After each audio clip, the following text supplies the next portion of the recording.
The one that a lot of people are going to be talking about this weekend, the Iron Bowl's coming up, Auburn, Alabama.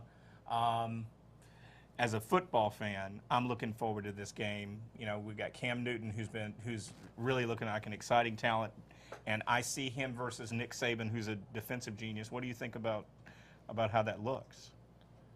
I think they better play about 14 or 15 guys if they're going to stop Cam Newton. I'm inclined to agree with you. I think it's a couple extra guys. Just bend the rules a little bit. Bend the rules a little bit. Think that'll help. You know, play like they're playing in Canada or something. You know. Yeah. Yeah, well, I mean, that may be the case. I mean, we've had all these rumors swirling about him and all the allegations about his, you know, saying, pay me if you want me to play and all that kind of thing.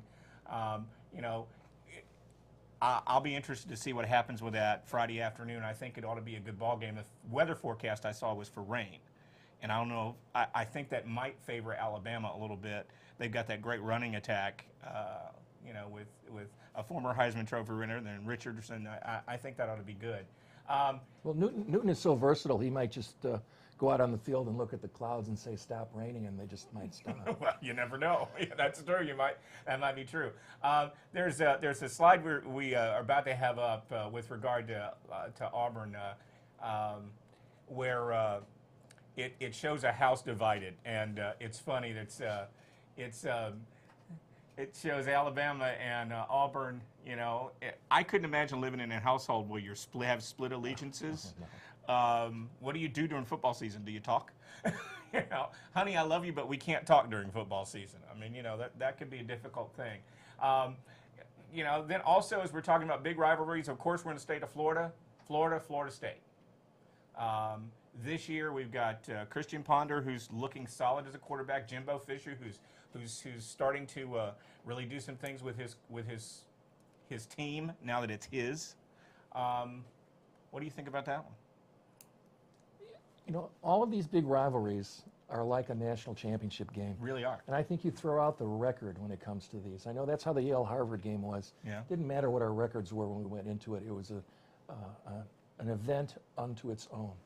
And it's very, very hard to pick a sure winner in a rivalry game. Yeah, I mean, because it makes their season. It's the season, exactly. I mean, I can be the spoiler if you're about to win something. Oh, I can take this from you. You know, Florida doesn't have as good of a record as they've had in recent years, but if they beat FSU, that may make their season. It makes the season because we really did. I mean, Florida did not look good against South Carolina.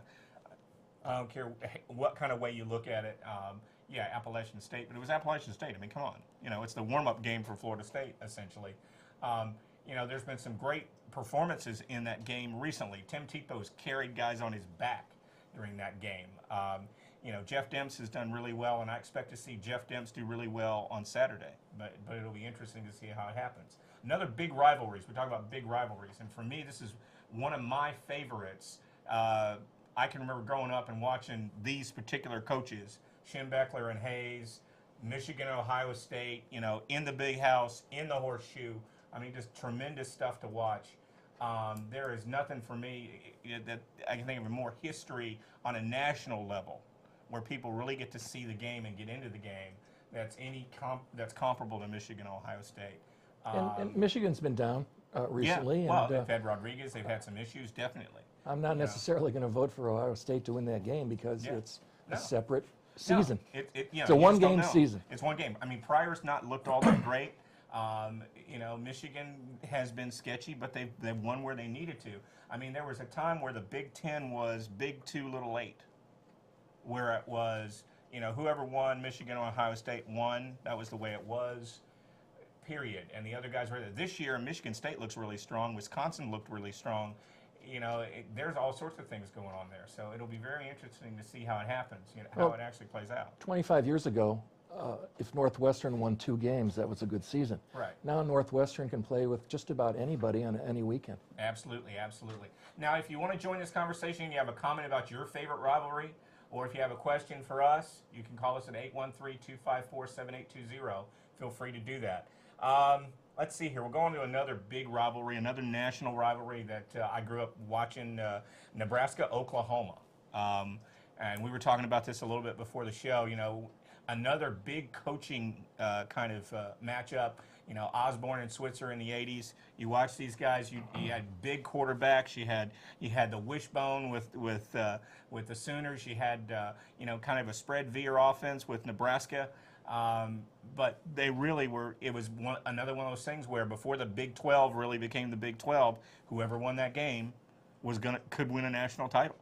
You know? Well, they used to say that if they played the game in Nebraska, the biggest city in Nebraska was the stadium. It was Lincoln, yeah. It was a stadium, exactly. I mean, it's, you know, they had 100,000 people there. It's just amazing. You know, well, we were talking about Michigan and Ohio State. You know, the big house holds 110,000 people. I mean, it's just amazing how that happens. You know, and you get the, you know, the things we're showing a shot right now of the schooner. You know, you get all those traditions with these rivalry games where it becomes really exciting to watch. You know, the things that you traditionally see, you know, the Big Red and all the things that go along with it. I've got a friend who's a big Nebraska fan, and Dave, this one's for you. I think Nebraska will beat Oklahoma. You know, so I'm giving you a shout out. I think that they've got a shot at it. I'm hoping for you. Another big one, you know, that we talk about this time of year is Texas and Texas A&M. Used to be that Texas and Darrell Royal and those guys, they looked a little bit better. Mac Brown has had some good times and some bad times with them. But for me, this game, you know, the story of the 12th man has always been intriguing to me. You know, I don't know if you know the story of how they actually started. No. What happened was that they had the 11 on the field and one got injured. And they needed someone to come and play, and they had a guy come out of the stands to play. So it became the tradition that the 12th man became the fans.